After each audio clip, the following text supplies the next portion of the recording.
आप सभी को मेरा नमस्कार। मेरा नाम शालिनी वरकड़े है। मैं बीएससी नर्सिंग द्वितीय स्नातक की छात्रा हूँ एनएससीबी मेडिकल कॉलेज से। आज मैं आप सबके समक्ष एक हेल्थ टॉक स्वास्थ्य शिक्षा प्रस्तुत करने जा रही हूँ, जिसका विषय है कीट काटने और सर्प काटने पर क्या प्रबंधन किया जाना चाहिए। तो सबसे पहले है प्रस्तावना। जैसा कि ग्रामीण क्षेत्रों में और बरसात के मौसम में कीट काटना और सांप काटना सबसे अधिक होने वाली घटनाओं में से एक है। तो आज हम चर्चा करने वाले हैं कि हम इस चीज़ को किस तरह से रोक सकते हैं, क्या लक्षण दिखाई देते हैं, कैसे हम पता करें क्या सांप का काटना है और क्या कीट का काटना है, और हमें क्या प्राथमिक उपचार देना चाहिए और कब हमें हॉस्पिटल जाने की ज़रूरत है।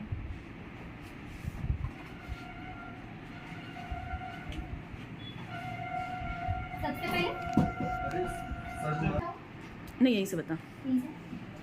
तो सबसे पहले हम देखने वाले हैं परिभाषा। सांप के काटने की परिभाषा में ये है कि किसी भी विषैले या अविषैले सांप के द्वारा काटने पर होने वाली चोट को हम सांप का काटना कहते हैं। इसके अलावा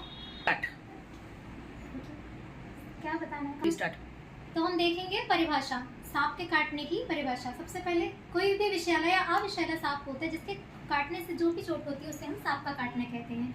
इसके अलावा कीट का काटना, जब किसी कीट जैसे मधुमक्खी, भौरे, बिच्छू द्वारा काटने पर जो भी चोट बनती है उसे हम कीट का काटना कहते हैं।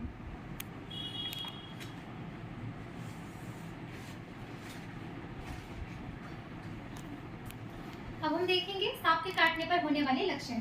सांप के काटने पर हमें दांतों के निशान दिखाई दे सकते हैं, लाल रंग हो सकता है, सूजन हो सकती है। इसके अलावा चोट में से खून भी बहता हुआ दिख सकता है, पलकें झुक सकती हैं, चक्कर आ सकते हैं, सांस लेने में कठिनाई हो सकती है और मरीज को बेहोशी भी लग सकती है। तो प्राथमिक उपचार, अगर हमारे आसपास किसी को सांप ने काट दिया है तो हमें क्या प्राथमिक उपचार देना चाहिए। सबसे पहले रोगी को शांत रखें, उसे ज़्यादा हिलने डुलने ना दें, घबराने ना दें। इसके बाद प्रभावित अंग को, इसके अलावा प्रभावित अंग को किसी भी स्प्रिंट या लकड़ी की सहायता से बांध कर रखें और अस्थिर करें और कसकर नहीं बांधें। और तीसरा, हम मरीज को लिटा कर रखते हैं जिससे कि हृदय स्तर तक रक्त का प्रवाह बना रहे और प्रभावित अंग तक खून पहुंचे, और जल्द से जल्द फिर हम मरीज को अस्पताल पहुंचाते हैं। फिर क्या नहीं करना चाहिए, वो गलतियां जो सांप के काटने पर अक्सर लोग कर देते हैं उनमें से एक है कि अंग को काटना या फिर चूसना। चूसने से खून और जहर बाहर नहीं निकलता है, इससे रोगी तो प्रभावित है ही, साथ ही साथ स्वस्थ व्यक्ति भी प्रभावित हो जाता है। और ना ही कसकर बांधना चाहिए, क्योंकि कसकर बांधने से ब्लड सर्कुलेशन, जो रक्त का प्रवाह है, वो रुक जाता है, और जब इसे खोला जाता है अस्पताल में तो रक्त और भी तेजी से शरीर में पहुंचता है और जहर को फैलाता है।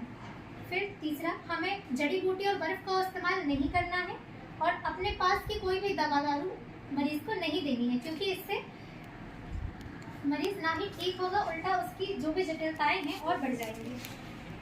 फिर अस्पताल में उपचार, जब हम मरीज को अस्पताल में पहुंचाते हैं तो वहाँ हम क्या क्या उपचार देखते हैं वो देखेंगे।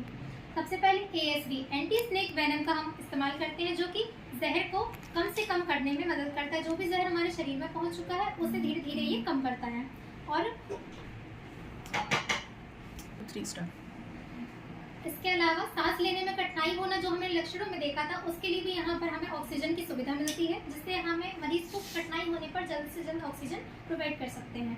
इसके साथ ही नियमित रूप से घाव की ड्रेसिंग होती है, पट्टी होती है, साफ सफाई होती है, जिससे कि जो घाव है वो जल्द से जल्द भरता है।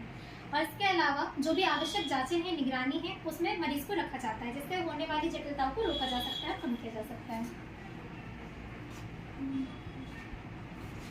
फिर अब हम जानेंगे कीट काटने पर प्रबंधन।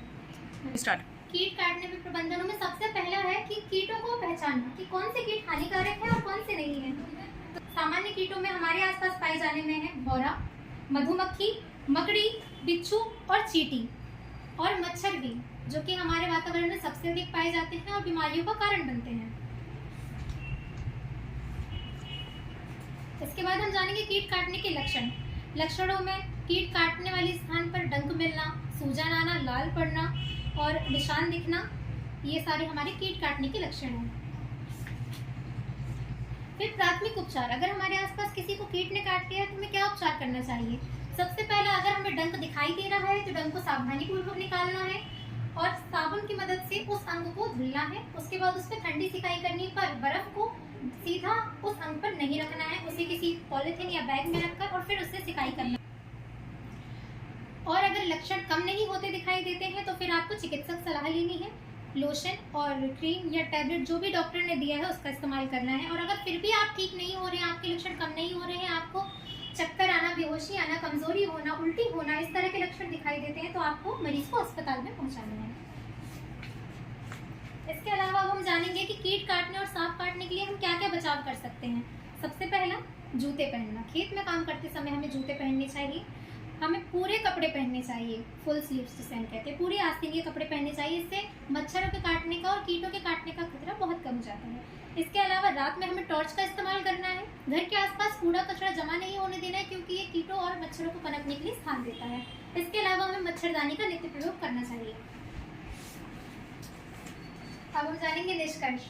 तो आज जैसा हमने चर्चा की, सांप के काटने और कीट के काटने के बचाव की छोटी छोटी जो बातों का ध्यान हम नहीं रखते हैं और छोटी छोटी गलतियां करते हैं, उनके कारण बहुत सी जटिलताएं होती हैं। तो इन जटिलताओं को रोकने के लिए आज हमने बचाव के क्या क्या मेजर्स हो सकते हैं, क्या क्या हम कर सकते हैं वो देखा। तो इसी के साथ मैं आशा करती हूँ आपको ये अच्छा लगा हो। धन्यवाद।